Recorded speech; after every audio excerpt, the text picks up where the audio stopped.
What's the meaning of balsamic vinegar?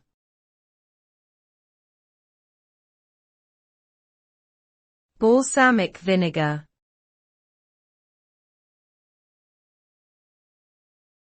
Balsamic vinegar.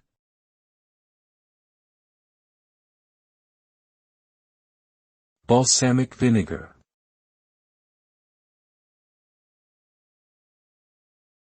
Balsamic vinegar.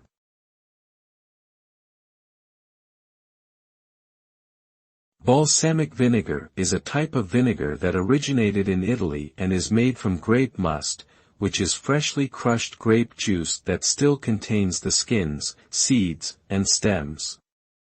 The must is then simmered until it becomes thick and syrupy, after which it is aged in wooden barrels for several years, giving it a complex flavor profile with notes of sweetness and acidity.